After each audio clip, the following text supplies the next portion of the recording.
Tudo bem, meus amigos? Vamos começar com o nosso conteúdo de geografia. Hoje nós vamos falar sobre relevo, em especial relevo no território brasileiro. Tá? É isso que a gente vai se deparar nas provas, nos concursos de um modo geral. E é importante que a gente conheça as áreas onde tem determinados relevos, né? Conhecer a distribuição de tudo dentro do território brasileiro, porque isso vai ser explorado nas provas.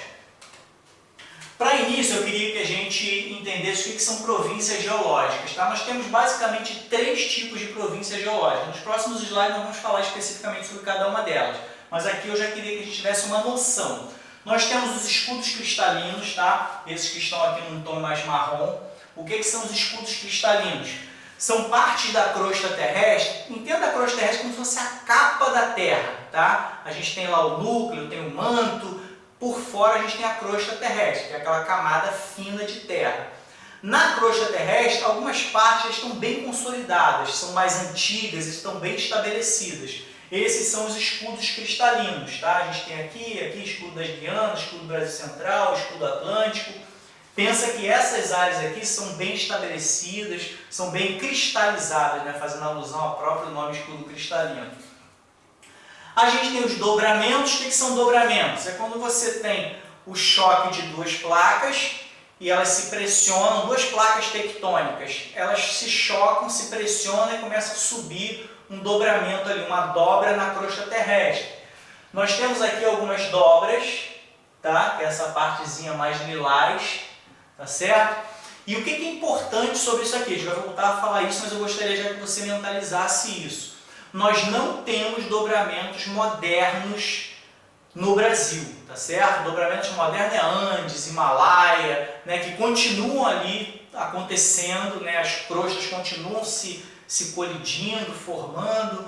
E no Brasil o que nós temos? Nós temos resquícios de dobramentos antigos, tá? Que são chamados de dobramentos também porque a formação foi de dobramento, mas elas não são dobramentos modernos. Estou falando isso porque pode cair uma pegadinha lá de afirme se é verdadeiro ou falso, certo ou errado, aí vai dizer lá que no Brasil temos dobramentos modernos não sei aonde. Não tem, tá certo? Isso aqui, dobramento Brasília, dobramento Nordeste, dobramentos Atlânticos, isso são resquícios de outras eras que formou-se dobramentos.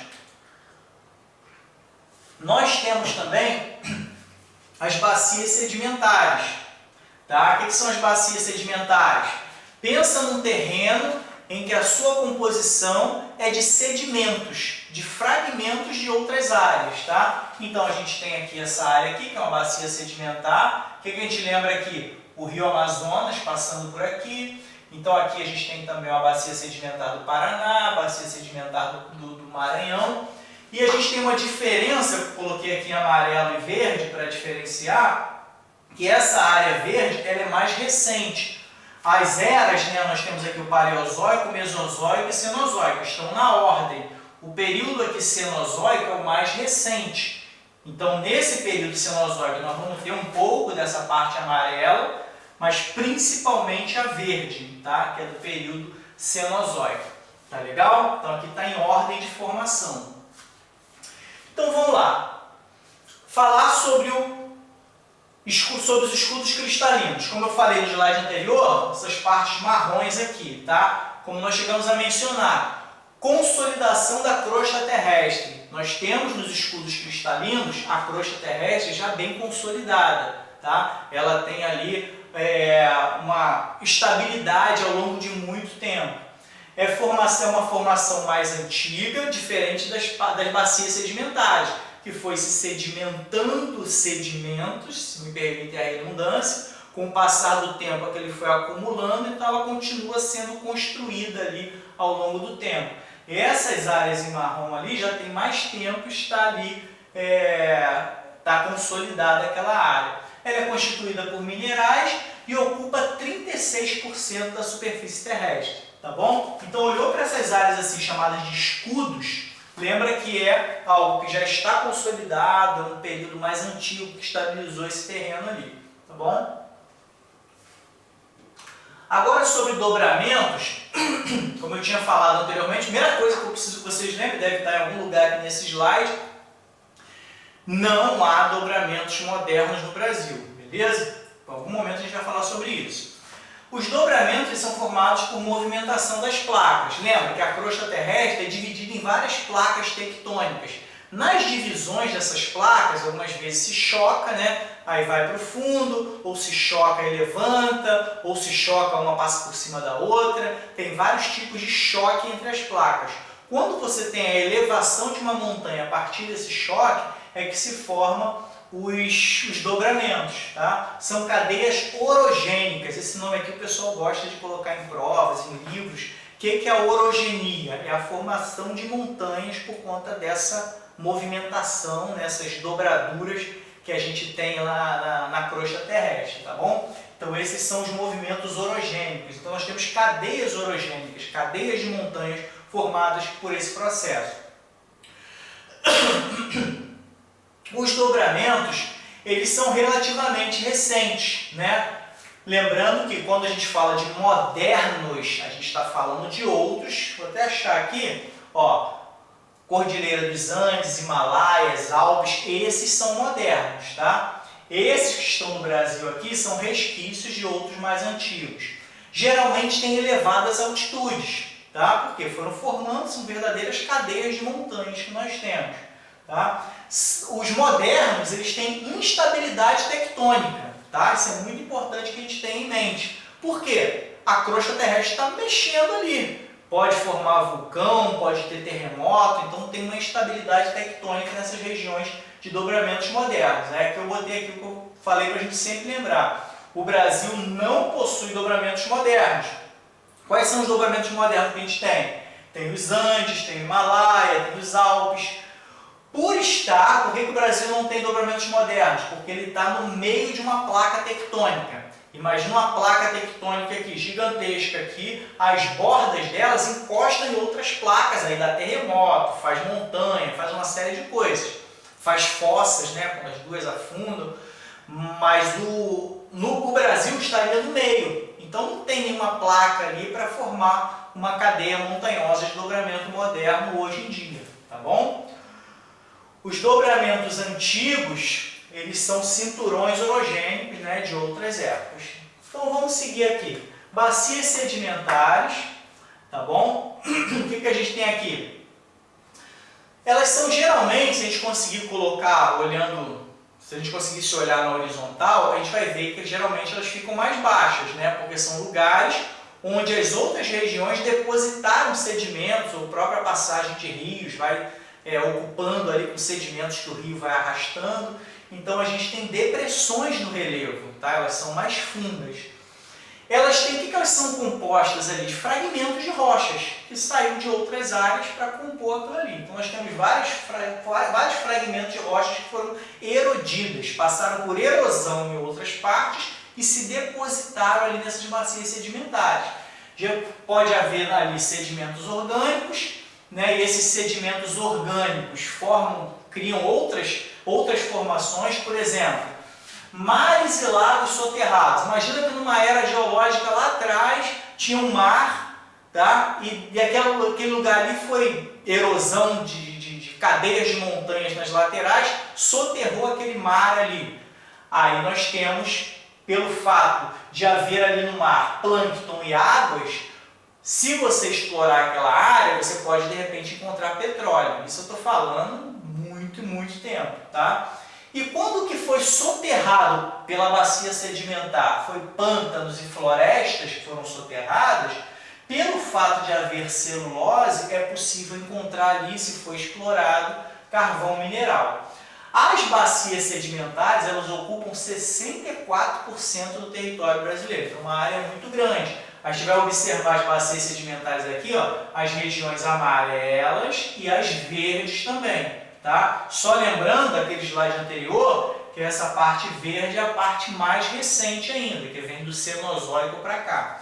Tá bom? Então a gente tem aqui, ó, uma grande parte aqui, ó, bacia sedimentar, tá bom? Verde e amarelinho aqui no mapa.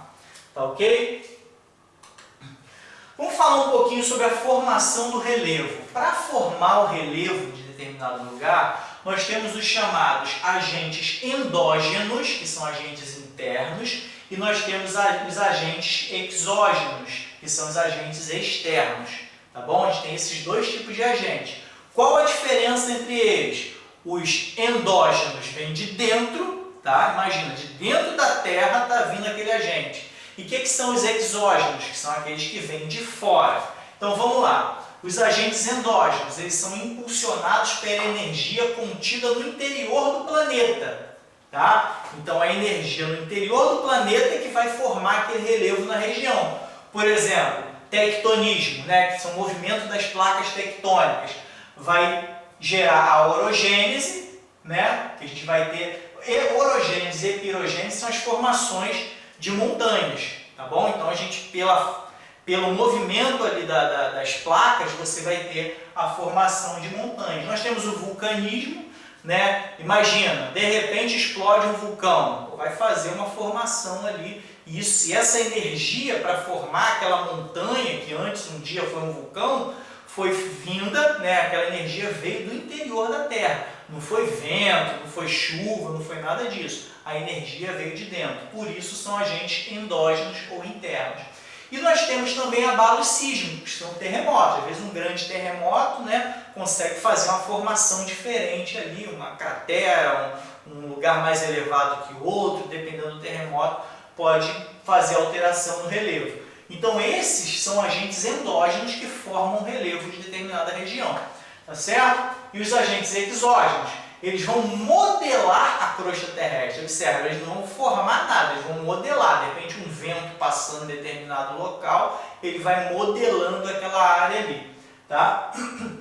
Olha só, o que são agentes exógenos? Vêm de fora da Terra. Temperatura, né? A temperatura pode alterar o local, o vento, chuvas, rios, oceanos, geleiras, micro-organismos, cobertura vegetal e os próprios seres humanos. Os seres humanos, se quiserem, vai lá, corta uma montanha, um morro, constrói alguma coisa, então altera o relevo também.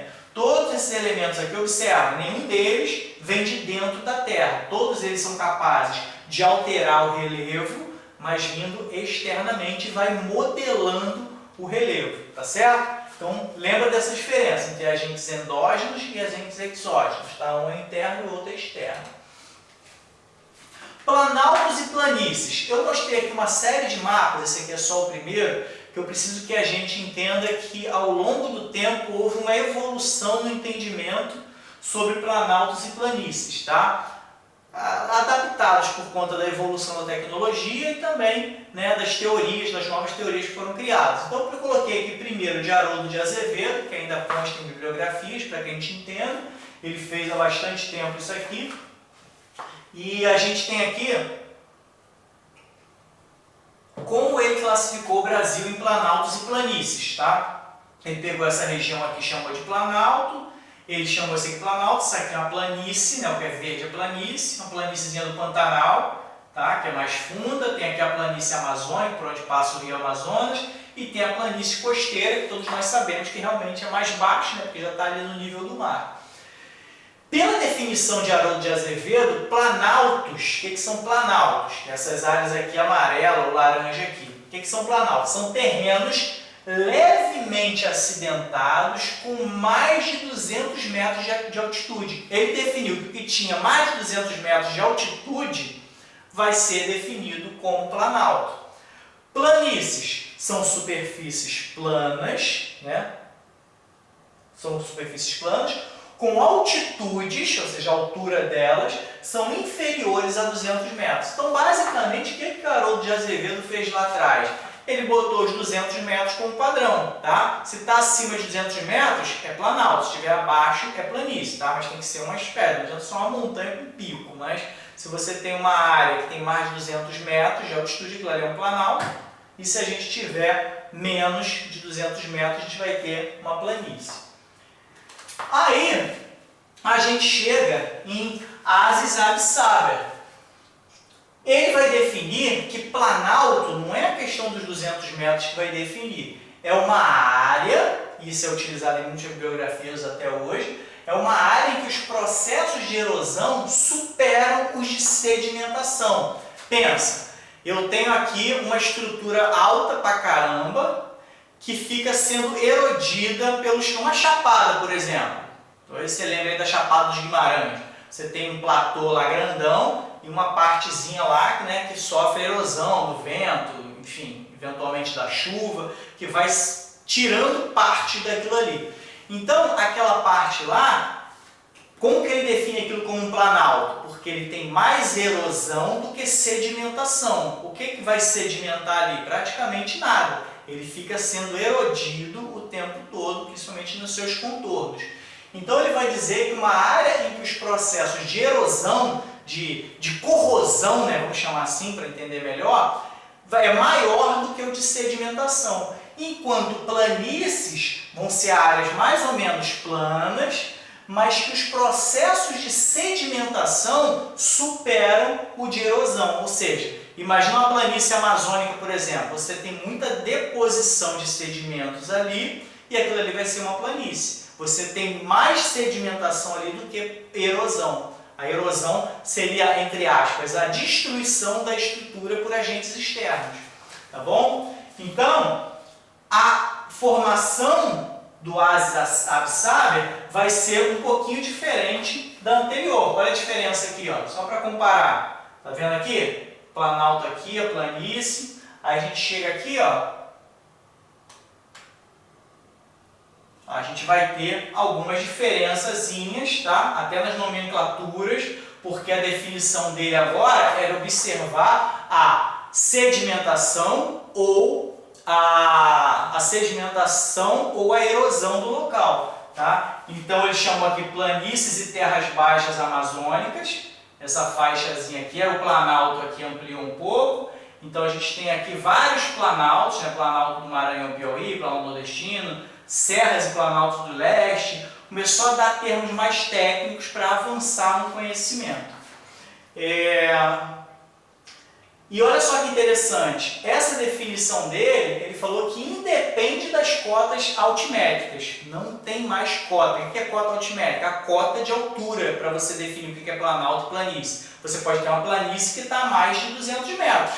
Se ela está a mais de 200 metros em relação ao nível do mar, mas você tem uma deposição de sedimentos ali, ela vai ser uma planície, não é porque está a mais de 200 metros que ela vai ser planalto. Então a definição agora vai ser com relação à sedimentação ou à erosão, tá certo? Aí a gente vem por fim aqui a definição de Jurandir Rossi, tá? Esse cara, ele veio agregar do Absáber. Ele pegou o conhecimento do Absáber e somou com análise de imagens de radar, tá? Aí ele pôde fazer algo muito mais meticuloso, como a gente vê aqui um mapa bem diferente, tá certo? Ele acrescentou a depressão.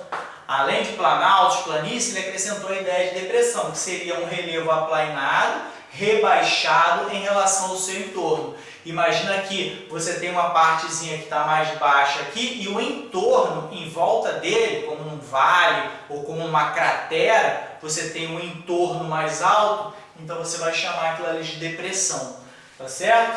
Então nós temos aqui, ó, pegando as coresinhas que eu botei aqui para ficar bem didático, ó, o que está de marrom, segundo o Jurandir Rossi, lembrando que agora já está usando de mecanismos tecnológicos, que são radares, né, para analisar melhor o local. Então nós temos planaltos, que são as estruturas cristalinas, tá? Isso aqui, vários pedacinhos aqui, tá? Na nossa bibliografia tem a legenda de cada númerozinho desse aqui, tá certo? Tem livro de geografia, que eu vou botar o nome aqui no final da aula, e já mandei no grupo também para vocês, tá certo? Para quem quiser adquirir, mas eu não coloquei aqui para não ficar mais extenso. Então nós temos o planalto, que são essas cores marrons aqui mais escuras, tá certo?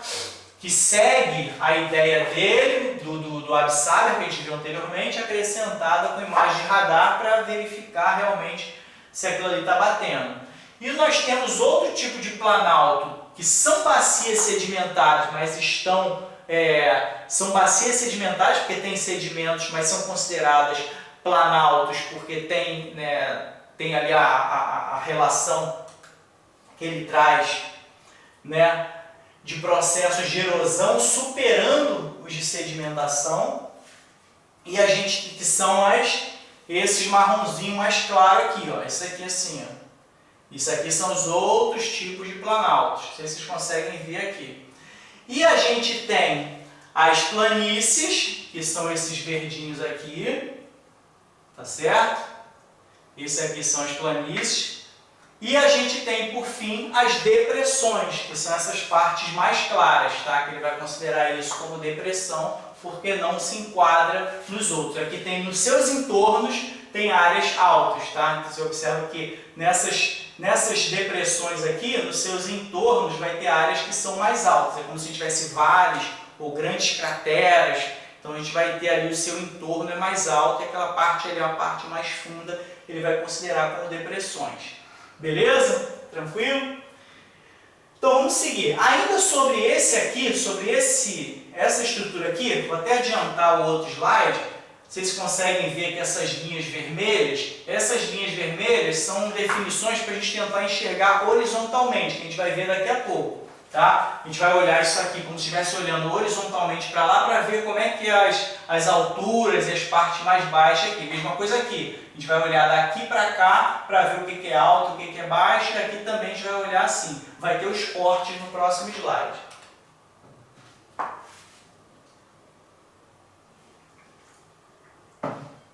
Observa aqui o primeiro corte, AB. O que é esse corte aqui? Pensa que a gente está aqui, imagina que a gente está em pezinho aqui, olhando para lá. A gente vai ter essa visão aqui. Observa, a gente tem uma parte mais alta aqui, que são os planaltos residuais norte-amazônicos, essa partezinha aqui mais escura, tá? Imagina, isso aqui é essa altura aqui. Aí depois a gente desce, vai ter essa região aqui que é uma depressão. Observa como é que é uma depressão. Ó. Tem a parte mais alta aqui e uma parte mais alta. Essa aqui é uma depressão. Exatamente essa área mais clara.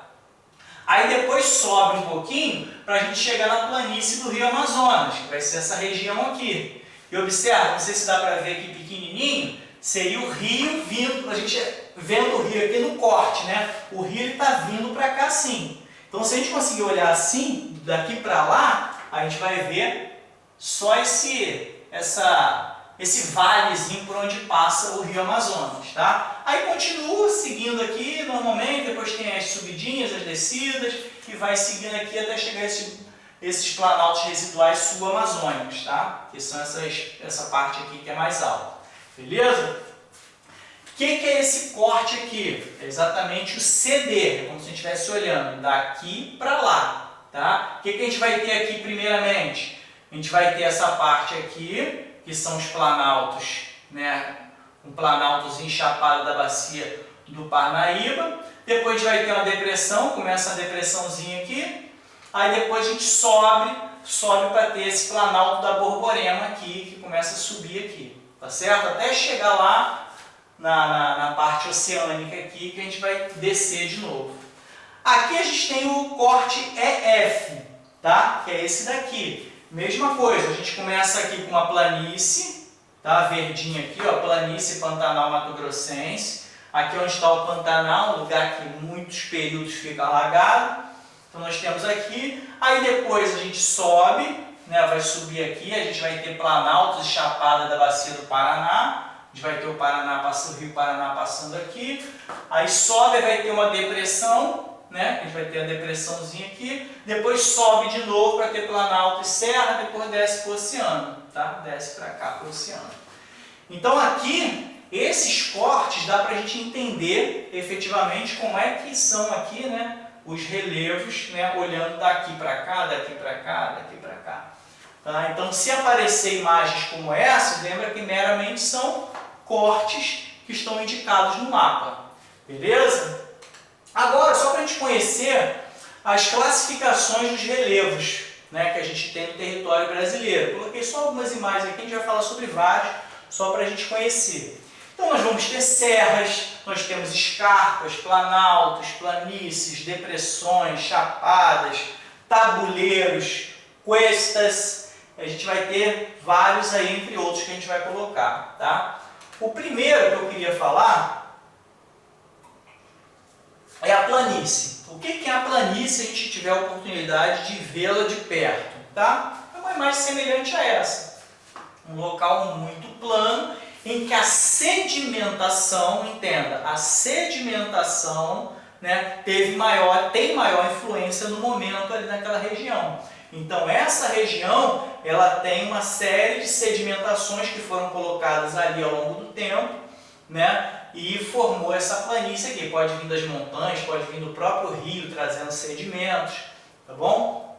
Então o que a gente tem aqui? Uma área plana, observa aqui, uma área plana, geralmente baixa, lembrando que dependendo da definição pode ser alta, mas é plana e tem sedimentos sendo depositados ali também, então geralmente ela é baixa, onde o processo, aqui que é importante lembrar, o processo de sedimentação, ou seja, o acúmulo de materiais, supera o de erosão. O que a gente tem aqui? Mais depósito de materiais, de fragmentos de rocha aqui, do que propriamente erosão arrancando pedaços daquilo ali, tá certo? Então o que a gente tem aqui na imagem? Uma planície costeira com um rio sinuoso, né? A gente tem um riozinho sinuoso aqui, que também contribui para estar depositando, né, sedimentos ao longo do seu curso. E isso aqui é uma visão, né, grosso modo falando, de uma planície, tá certo? Na sequência aqui, a gente tem a visão de um planalto. Imagina uma área muito grande que é alta, né? E você vê aqui nos seus fora dele uma parte mais baixa. O que a gente tem aqui? O processo de erosão supera o de sedimentação. O que é sedimentação? Deposição, né, de sedimentos. Observa, vai vir sedimento da onde para cima desse... Não tem nem montanhas próximas para escoar sedimentos para cá. Agora, a erosão acontece muito aqui, ó. O vento pode tirar aqui, a chuva pode ir tirando parte dessas laterais dela, então, dessa estrutura. Então, a gente precisa entender o seguinte, que planalto, uma das formas mais fáceis de a gente definir e mais concretas é a erosão supera a sedimentação. Tá? É uma área geralmente elevada, relativamente plana, até o nome plano alto, né? Planalto, ou ondulada, né? Às vezes ela que essa aqui não é totalmente plana, é lisinha, tá? Mas você consegue ver algo relativamente plano quando você olha.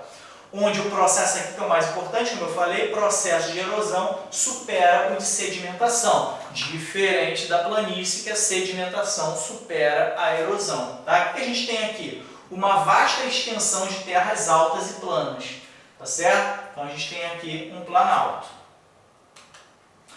Depressão, né, que foi agregada nas definições, né, do relevo. Você observa aqui que a gente tem uma parte mais profunda e no seu entorno você tem áreas mais altas, que é uma área rebaixada em relação ao seu entorno. Tá certo? Pode ser um vale, uma parte lá mais rebaixada, pode ser uma imensa cratera, que as laterais também são um pouco mais altas, pode estar colado em duas cadeias montanhosas, então a gente tem ali uma depressão.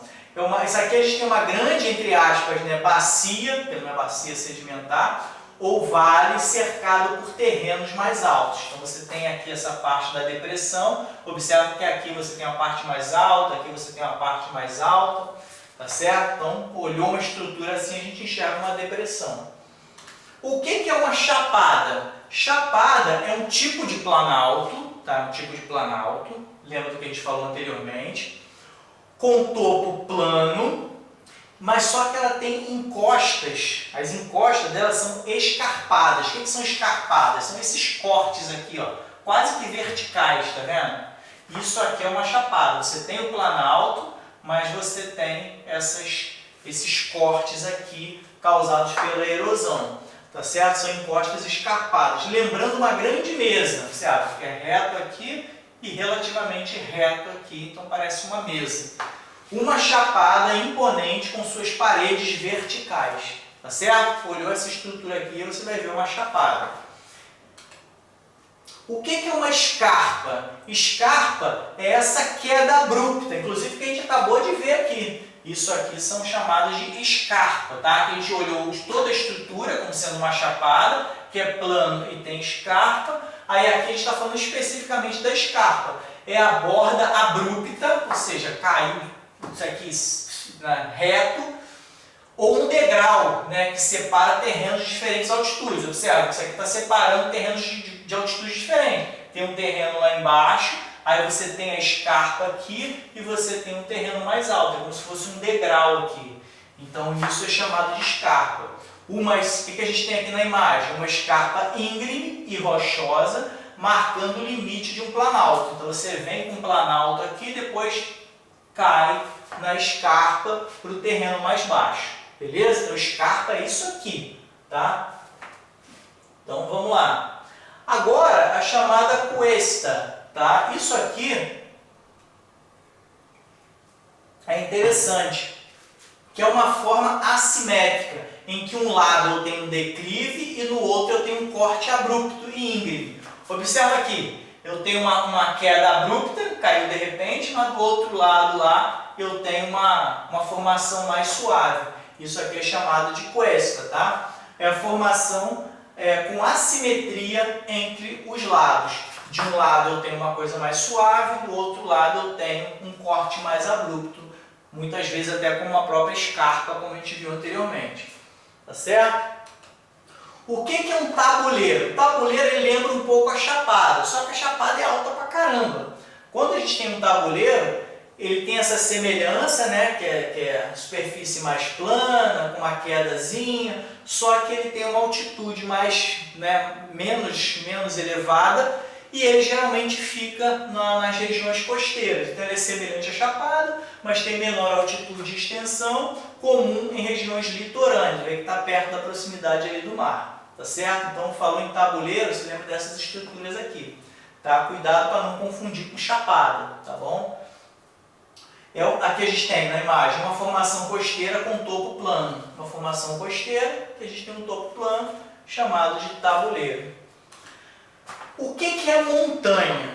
Tá? Grande elevação natural do terreno com altitudes superiores às regiões vizinhas e picos acidentados. Tá? É diferente de morro. Tá? Nas montanhas, você vê às vezes esses picos aqui, parecem até lâminas, né? São bem íngremes e a gente tem altitudes que são maiores do que as regiões próximas, né? Você tem aqui uma região mais baixa e tal, então isso aqui você tem uma montanha. Isso aqui é um pico de montanha imponente e rochoso, tá certo? Isso aqui é uma montanha. Quando a gente fala de serra, aí que tem que tomar um cuidado, tá? Porque a serra ela é um conjunto de montanhas, tá? Pode haver outras definições, mas pelo menos pelas imagens dá para a gente entender. Ou ela vai ser um conjunto de montanhas, ou conjunto de formas variadas de relevo. Você pode ter várias formas diferentes, incluindo montanhas, a gente vai considerar aquilo ali como uma serra, tá certo? E tem fortes desníveis. Enquanto aqui a gente viu só essa montanha, aqui a gente vê várias formações, tem outra montanha lá atrás, aí tem um vale, aí sobe, aí de repente vai ter uma cuesta do lado, vai ter uma série de coisas. Aí a gente tem uma serra aqui, tá certo? Então esse conjunto todo que a gente está vendo aqui seria uma serra. Obviamente que aqui, logo aqui, a gente já vê uma montanha aqui, tá? Tem outra montanha aqui, enfim, a serra é esse conjunto de montanhas ou conjunto de formas variadas de relevo. Belezinha? O que a gente tem aqui? Uma cadeia de montanhas se estendendo pelo horizonte, tá vendo? Tem uma cadeia de montanhas até lá no horizonte. A gente teve uma aqui que parece ser bem alta, então a gente tem aqui uma cadeia montanhosa. E morro, para a gente não confundir morro com montanha, que é muito comum. O morro é uma pequena elevação de terreno, menor que uma montanha, e geralmente com um topo arredondado. Vira a montanha que às vezes tem uns picos? O morro não vai ter um pico, ele vai ter um contornozinho arredondado. Isso aqui é um exemplo de morro, para que a gente possa ilustrar essa parte aqui. Um único morro com encostas suaves, é bem diferente de uma montanha, tá certo? Mas é comum o pessoal olhar para um morro e chamar de montanha, ou olhar para uma montanha e chamar de morro, mas tem diferença, tá certo? A gente aqui, antes da gente entrar no exercício, é o último, o Inselberg, tá? É uma elevação isolada e abrupta que se destaca em uma planície, comum em climas áridos. O que aconteceu para formar esse Inselberg? Ao longo de muito tempo, o solo aqui foi erodido, ou foi erodindo, foi se depositando, mas essa estrutura aqui, por ser mais rígida, mais estável, ela se manteve intacta. Tá? Provavelmente a gente teve aqui elevações em volta aqui na mesma altura ou até mais altas, que ao longo de muitos e muitos anos foi se depositando, sofrendo a erosão de vento, de chuva, mas essa estrutura mais rígida se manteve. Então, no meio de uma planície, você tem uma elevação abrupta que se manteve firme ali, a gente chama ela de Inselberg. Tá? Um Inselberg dramático no meio de uma savana. Tá certo? Então, é esse exemplo aí que a gente tem. Certo? Agora, a gente tem uma questãozinha para a gente pensar. Tá? Eu vou resolver direto, mas aconselho você a pausar o vídeo nesse momento, tentar resolver. Vou até me afastar aqui. Você pausa, tenta resolver. Depois você segue aqui a explicação, tá certo?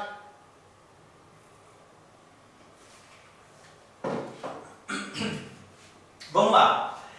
Essa prova caiu no concurso da SpaceX em 2015, tá bom? SpaceX, Escola Preparatória de Cadetes do Exército, é para a Escola de Oficiais do Exército. Antes de você ir para a AMAN, que é a Academia Militar das Agulhas Negras, você passa pela SpaceX, tá? Tem que ter um ensino médio. Você fica lá 1 ano antes de ir para a Academia Militar. O relevo é o resultado da atuação de forças de origem interna e externa. Lembra? Nós falamos sobre isso.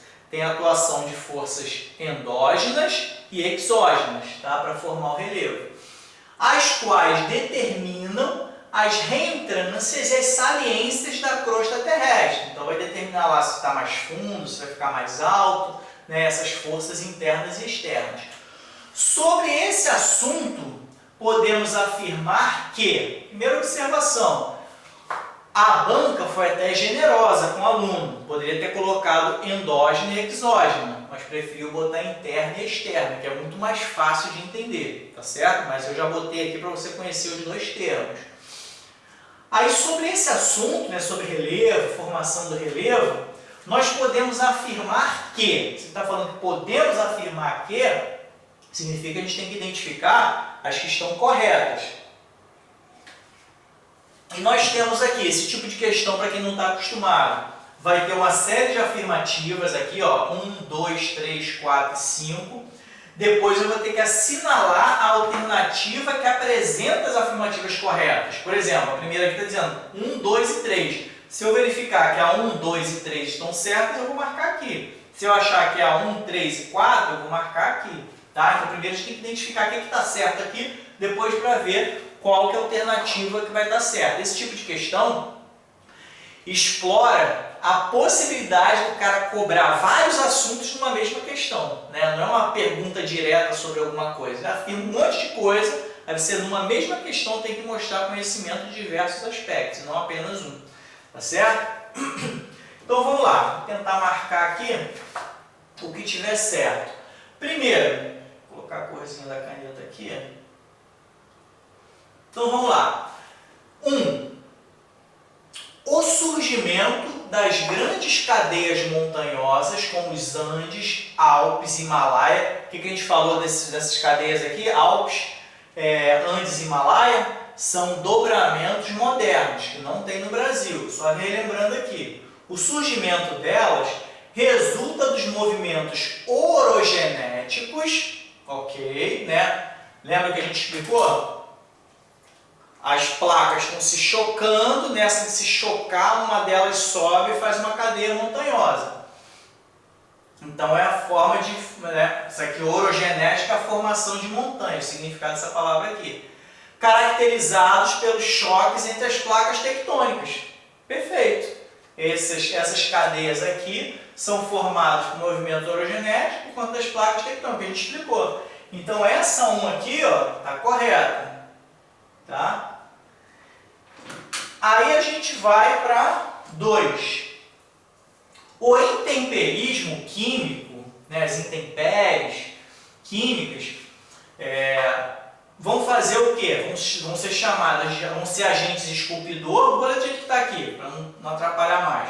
O intemperismo químico é um agente esculpidor do relevo, muito característicos das regiões desérticas, em virtude da intensa variação de temperatura nessas áreas. Vamos lá. Nas regiões desérticas, a gente tem a formação muitas vezes de areia, né? O que acontece ali? Imagina que há muito tempo atrás você tinha rochas grandes, e o que acontece nessas áreas? Durante o dia você tem muito calor e durante a noite você tem muito frio. Então a temperatura esquenta e esfria, esquenta e esfria, esquenta e esfria. O que acontece com as rochas, com os minerais ali? Eles se dilatam e voltam. Dilatam, aí vai se dissolvendo, se destruindo, vai se fragmentando até virar areia. Tá certo? E isso é um processo químico? Não, é um processo físico. Continua, não tem alteração ali nas substâncias. Tá certo? Então o problema aqui está dizendo que o intemperismo químico que esculpiu o relevo dessas áreas desérticas. Não foi nada químico. O intemperismo químico em algumas regiões geralmente acontece pela presença de água, de umidade, que acaba reagindo, né, com alguma substância, aí vai destruindo lá aquela estrutura ali de relevo ou de rochas. Tá? Mas o que aconteceu aqui é um processo físico. Você dilata e você volta à formação original. Dilata de novo de dia, aí de noite volta. E fica nessa sanfona, vai fragmentando, vai soltando pedacinhos. No final de muitos e muitos anos, você tem só areia ali. É o que acontece em regiões desérticas. Então essa aqui está errada, tá? A 2 está errada porque não é químico, é físico.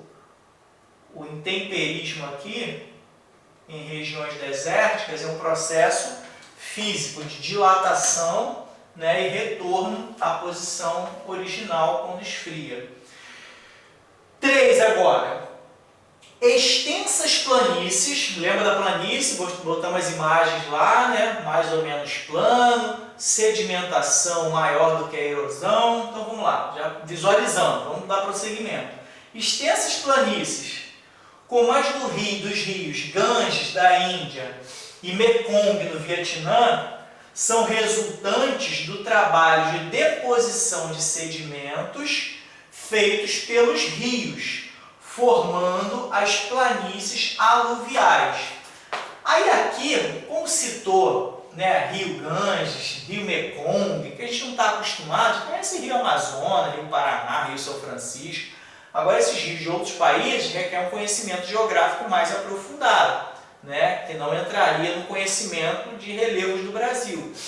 Mas sim, tirando aqui o conhecimento, olha só o que está falando aqui, planícies, resultados de deposição de sedimentos feitos pelos rios. O que acontece? O rio vem de muito longe, das montanhas e tudo, está sempre arrastando sedimentos, sempre arrastando sedimentos. Quando eles desembocam em algum lugar, no mar, numa lagoa, o que acontece? Aquele lugar final ali, às vezes ele fica com uma planície de depósitos de sedimentos. É como se você tivesse uma praia mais alongada, arredondada ali, que na verdade foi formada, muito grande, né? Formada por todos os sedimentos que foram arrastados ao longo de muito tempo por aquele rio.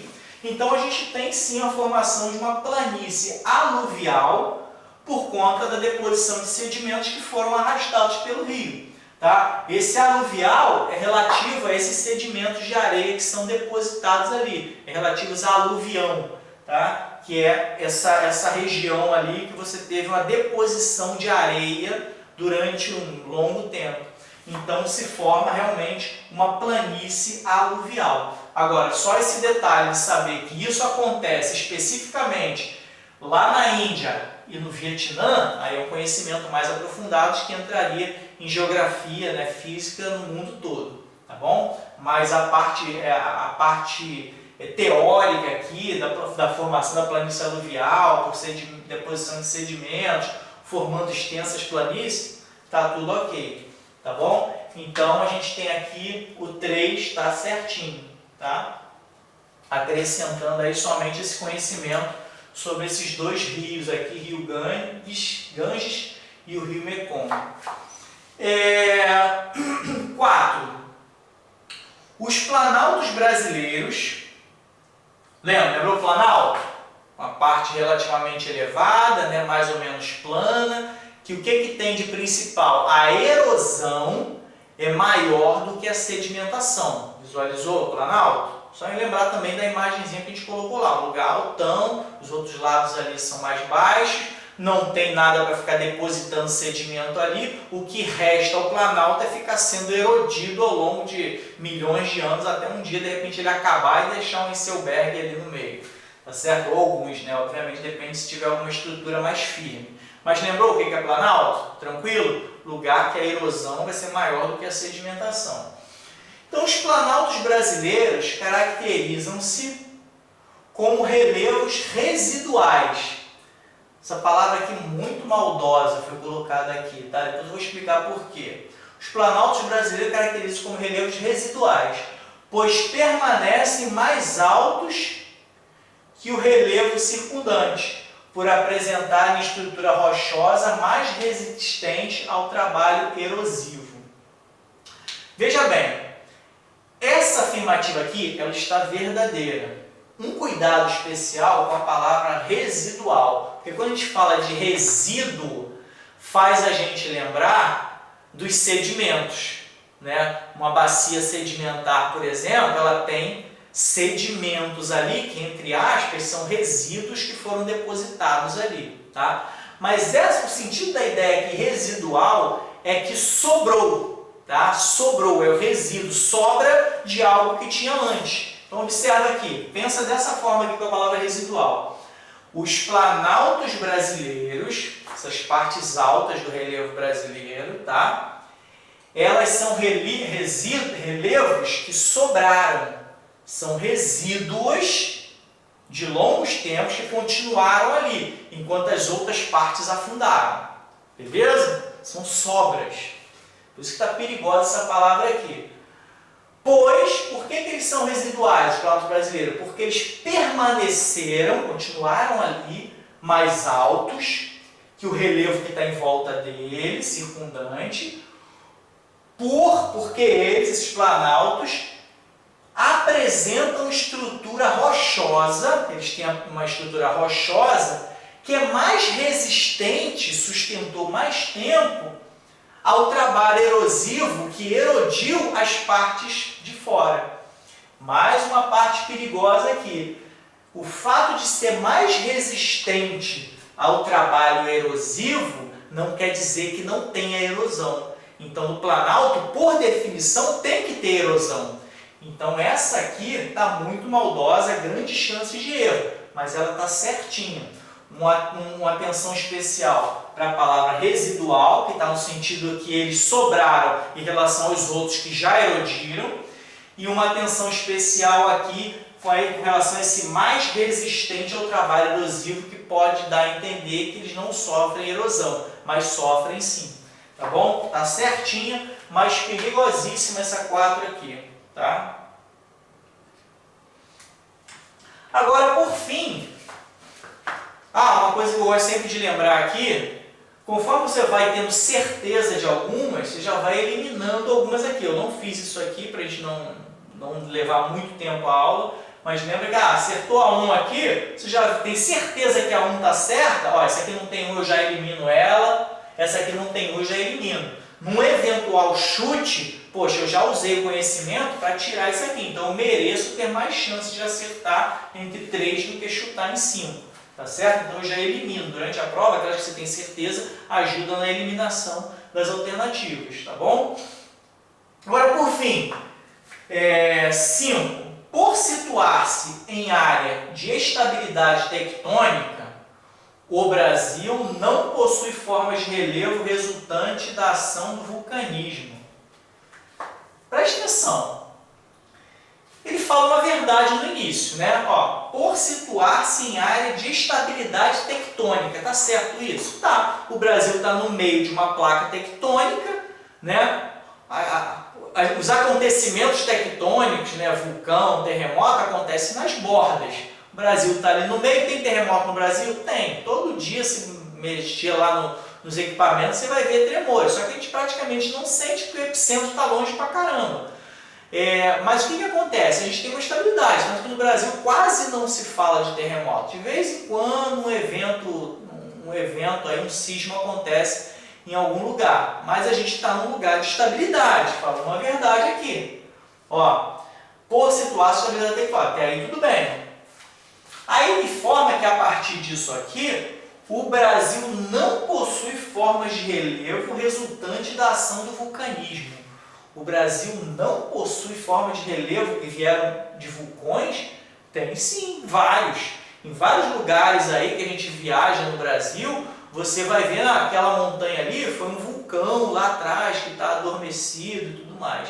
Em outras eras nós tivemos, em outras épocas, né, geológicas, nós tivemos ali a saída de magma, né, tá um vulcanismo acontecendo, tá certo? Então não é o fato da gente estar numa estabilidade tectônica que não vai ter vulcão. No Brasil tem sim diversas montanhas aí que têm origem vulcânica, tá certo? Estão tudo inativos, né? A gente tem uma relativa estabilidade, mas existem sim formações, formas de relevo que são resultantes do vulcanismo que aconteceu lá atrás.